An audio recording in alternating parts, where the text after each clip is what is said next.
रहबत शिवारी और आप देख रहे हैं एडी टीवी नेटवर्क। दोस्तों, धन, दौलत और बल के नशे में इंसान इतना चूर हो जाता है कि कभी कभी वो खून के रिश्तों का भी खून करने से नहीं झिझकता है।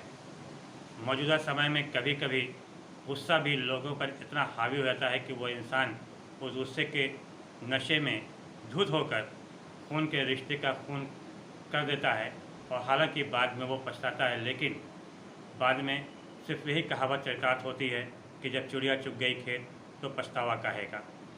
समाज में फैली एक ऐसे ही झकझोर देने वाली घटना बीते दिनों यूपी के अंबेडकर नगर के बसखाई थाना अंतर्गत भिदोड़ गांव में हुई, जहां पे खून के रिश्तों का ही खून हो गया। बड़े बाबा और मां ने मिलकर एक मासूम की गला दबाकर महज इसलिए हत्या कर दी कि उन दोनों पर गुस्से का नशा सवार हो चुका था।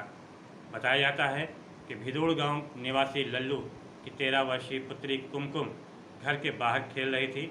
इसी दौरान वहां मौजूद एक बकरी को उसने छेड़ दिया। बस फिर क्या था, उसके बड़े बाबा और बड़ी माँ को तैश आ गया और उसकी वहीं पर पिटाई शुरू कर दिया।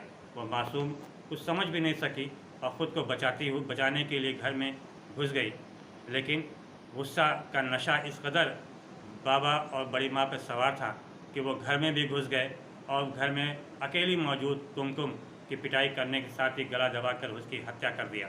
कुछ देर के बाद जब कुमकुम की माँ बाहर से घर आई तो वहाँ का दृश्य देखकर वो सन रह गई।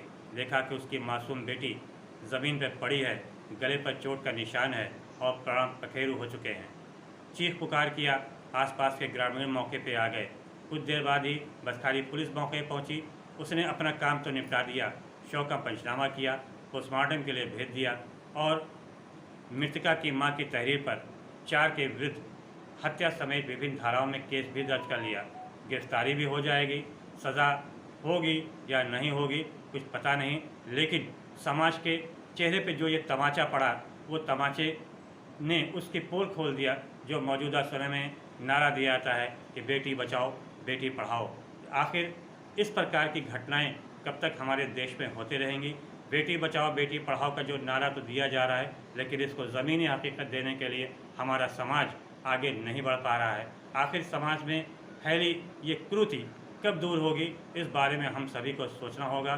तो दोस्तों, अगर आपको ये खबर अच्छी लगी हो तो प्लीज़ लाइक करें, शेयर करें और इस चैनल को सब्सक्राइब भी करें।